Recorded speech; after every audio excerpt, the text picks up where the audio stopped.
All right, welcome back to another episode of Behind the Mic in the SEC. This week we're talking to Ben Portnoy that covers South Carolina. How are you today? I'm good. I'm good. All right, so let's start. How did you start your career in journalism? Yeah, so it's kind of a funny story, and I tell this a lot, but it's a fun story. So when I was in high school, I kind of thought I wanted to be a writer, maybe. I liked English, I liked history. That was kind of up my alley.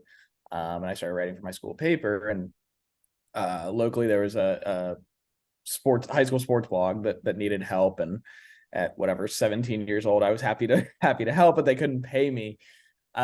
Which, for me, I was fine with that. I mean, obviously I was super young and trying to get experience. And so, I was talking to the guy who was going to employ me, and he said, well, we can't offer you a salary or anything like that, or freelance money or whatever, but I've got like Buffalo Wild Wings gift cards that I can get to you. So that was, I always joke, that was like my first paycheck in journalism was a Buffalo Wild Wings gift card. So um I think it kind of started there, and obviously carried on into college, and since now here in South Carolina, and for 2 years in Starkville covering Mississippi State before that, coming out of school. So bounced around a little bit, but it's been really cool.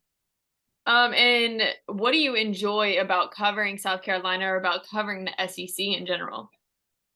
Yeah, I think to me, I've always been a college football fan. I've kind of been college sports first. Same. You know, I like I've college sports better. Yeah, like I've got my professional teams, but like I've always kind of been a college sports person, and college football in particular. I grew up in a family, both my parents are Michigan grads, so I grew up on Michigan football, and I think that was a thing that sort of indoctrinated me early to just college football in general. And I think that, for me coming into this and wanting to write, like I always wanted to write about college football. That was for me, that was kind of like the thing. And I think for me, the thing that's so cool about the SEC is I think that all of the things that we think are so, crazy, great, sort of the whole gamut of it in college sports, I think exists in the SEC, right? Like you've got the craziness, you've got the passion, but you've also got like the pageantry and the things that make game days so cool and so special. And I think that's the thing that I think has always attracted me to college sports, is there's sort of this, it becomes maybe less so as things go on, as there's more money and things like that. And I mean, that's a whole other discussion, but I do think that, there's still a weird quaintness to college football and sort of a quirkiness to it. And I think that all kind of exists in the SEC and at South Carolina for sure. And I think that, there's just something really cool about a place like, for example, Starkville, Mississippi, which is a small little town, but on a game day, you've got 80,000 people there to go watch a college football game, or 70,000 people there to go watch a college football game. And I think that that's what's so cool about it, and what I love about the job is just that, you've got some of the craziness of it, and it's not always easy, but I do think that there's this really cool pageantry and sort of regalness, I guess, or whatever you want to call it. Maybe that's a little rose-colored glasses, but I do think that that's kind of the cool part about what makes, my job here in Columbia, and then also just generally around being in the SEC as well. So exciting. So I don't know a whole lot about South Carolina and the environment there. I mean, I'm in LSU through and through my entire life, so I know what it is like here. It's pretty crazy. What's the environment like, the fan base like over there in Columbia? Yeah, South Carolina is a funny fan base in the sense of it's a program that has had kind of middle of the road success. I mean, it obviously had some really, really good years under Steve Spurrier, excuse me, uh, in the sort of early 2010s. Had three straight 11-win seasons, but success has been kind of few and far between. It's a program that kind of hovers a little bit above 500 over the course of its history, and it's only been in the SEC since 1992, 93. So, um, there's that, but I do think that it's super passionate. I mean, the game day atmosphere is great. Williams-Brice Stadium is a great place to watch a game. I think it's probably one of the more underrated environments in the SEC. I mean, it's a really great stadium. It's packed with, 70 whatever, 80 whatever thousand people just about every week. It's a fan base that cares a lot. They're always paying attention, always on, and very in tune with what's going on. And I think that that makes for a really fun game day atmosphere, and especially when the team has been sort of on the up and up the last few years, that's sort of added to all that excitement. Yeah, I thought it was pretty funny how all the South Carolina fans stormed the field when they beat Clemson at Clemson. I thought that was pretty fun. So it kind of shows like how much that they really do enjoy the team. Yeah, Um, definitely, definitely. yeah. What do you think sets the SEC apart from every other conference in the country from your perspective? I think it's a mix of things. I think that it's funny because I think that college sports have obviously been so regional for so long, right? Like the conferences have been very regional, the divisions, everything else, like everything is kind of regional. But I do think that the SEC in the last, whatever you want to call it, 10, 15, 20 years, I think has become not necessarily more mainstream, but has kind of become the power broker of college football. And I think that that's not that it wasn't always that way, but I do think that like a lot of the sports focus, and I think that comes with, LSU winning 3 national titles in the last, 20 years or 15 years. Alabama's won their titles, Florida won theirs. I mean, like it goes on and on. And I think that that's a big product of why that is. And I think it's become sort of this central sort of focal point for college sports. You know, Schools spend more money on football than they do anywhere else. There's bigger fan bases. There's a more caring fan bases. I think you also run into the fact that, not everywhere, but I think, SEC towns and SEC schools are largely located in a lot of states that either have, limited professional sports or in places that have, less eyeballs on other things, and that the college teams can kind of be the main show in town. And I think that that's a big deal for a lot of places, right? Like, there's always the running joke about the Pac-12 that no one in California really cares what's happening at UCLA because they can go hang out in LA and do whatever's going on Right. there.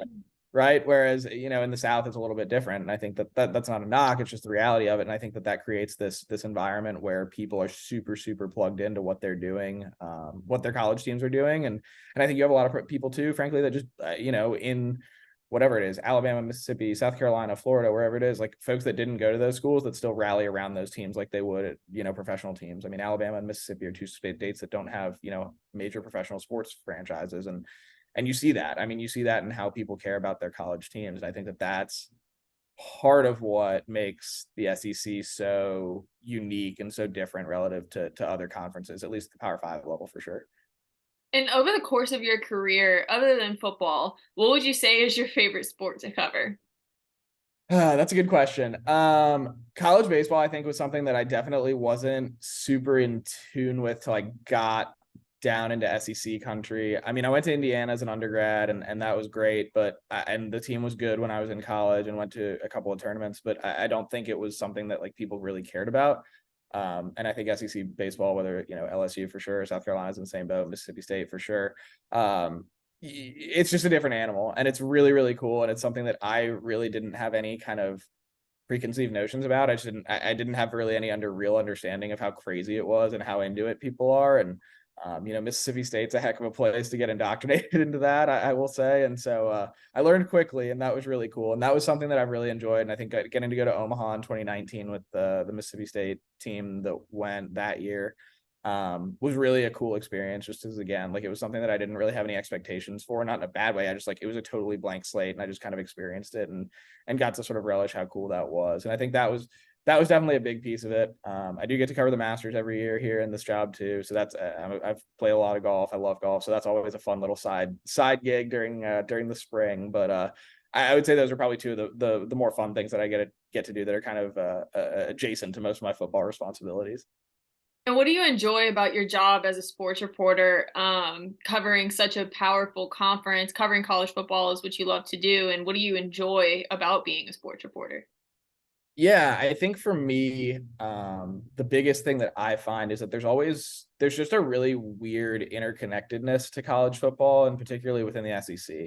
And I think it exists in every conference on some level, but the SEC, it's kind of exacerbated. I think that everyone knows everyone, and there's also everyone's kind of just one degree of separation from each other. And I think that, I've found I never thought in my life I would know more people from Mississippi than meet as many people through the state of Mississippi as I have. And it's, I mean, it's crazy. Like even in South Carolina or at wherever it is, that, random things that are not even like South Carolina related or SEC related. Like I'll meet people from Mississippi just because I knew, someone from when I was at Mississippi State or in Starkville or whatever it was. And I think that, to me, that's one of my favorite things about the job, is this, that you meet so many different people from so many different backgrounds, but you also get to meet you get to kind of plug into this bizarre network of everyone who knows everyone. And I think that kind of, like I was saying, it like makes up some of the quirkiness of college football. And I think that's so cool. I mean, I remember when I was at the Masters for the first time last year, and I was covering it, and I was hopping in a golf cart to get, a ride over to the first tee from the media center. And I was chatting with the woman who was driving the volunteer who was driving the cart, and she was like, "Oh, where are you from?" We did the whole, we traded pleasantries. Where are you from? All that, and she said, "Oh, I'm from Mississippi," and we got to chatting. I said, "Oh, I lived in Mississippi for a little bit," and she kind of looked at my credential and said, "Wait a second, like I used to read you when you were in Starkville," and it was just this really funny Oh, thing, and it was like literally the first person I talked to in the 10 minutes I had been at Augusta for the first time was someone who was from Mississippi and had been a reader and when I was in Mississippi on the Mississippi State beat. So I think it's like you see that both with coaches, with readers, with people just around town, and I think that that's a really cool part of what makes this job so rewarding. I think like there's obviously craziness to it and it's long hours and there's a lot of sort of quirks to it, but I do think that that part of it, that the fact that you can connect with a lot of people and meet a lot of different people from a lot of different places and sort of keep those relationships is really cool. And I think that's probably my favorite part about it, I guess. and if you had to draw up the ultimate job that you would do for the rest of your life, your ultimate career goal, what would that be? That's a good question. I think a lot of it would be kind of what I'm doing now, honestly. Certainly like are there bigger places and bigger audiences and things like that? Sure. But I do think just like being around college football, being in the SEC and getting to write about it and getting to know people, I think is really what I've loved doing. And I think I get to do a lot of that right now. And I think it's a lot of what I've always wanted. And, I'm lucky I'm only 26, so I get to do a lot of that right now at a young age, which is really cool. And I think that, that's always kind of been the thing that I've wanted to do. And I think I'm, hopefully I get to, hopefully someone will keep me around to keep doing it for a while longer. Yeah. And so I'm getting ready to graduate soon, trying to get into the job market and stuff. Do you have any advice for someone trying to get into this business?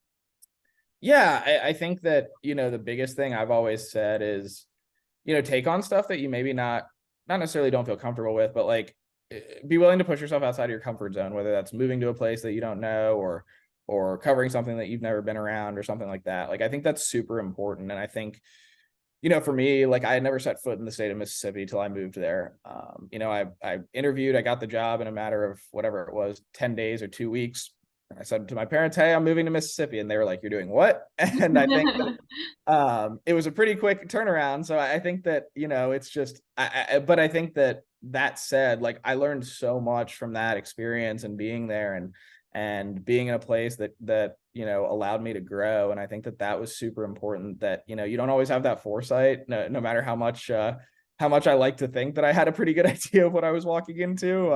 I definitely was it definitely was a learning curve, and I definitely like had a lot to learn. And I think that I was lucky that I was in a place that you know I was allowed to screw up, and I think that was super important, right? Like we all make mistakes, and I think that was really important for me, was that I was able to make mistakes, and it wasn't going to cost me my life. It was going to be, okay, here's how we can do it better. Here's things that we can work on with you, and that kind of thing. And I think that was so sort of the combination of those two things, allowed me to kind of find a place early in my career that really helped me grow and obviously get to get to doing what I'm doing right now. And that's generally my biggest advice for folks trying to get in the business right now. Appreciate that. I have one last question. Might be a little Yeah. weird. Are you in any way related to Dave Portnoy, the president of Barstool? I know you probably got this I question. am not, but it's amazing how much I get that, especially being in sports. No, I am Right. not, but yeah, it's definitely definitely a question I get plenty, that's for sure. All right. Well, thank you so much, Ben, for joining us on Behind the Mic in the SEC. Tune in to the next episode where we'll cover the University of Arkansas.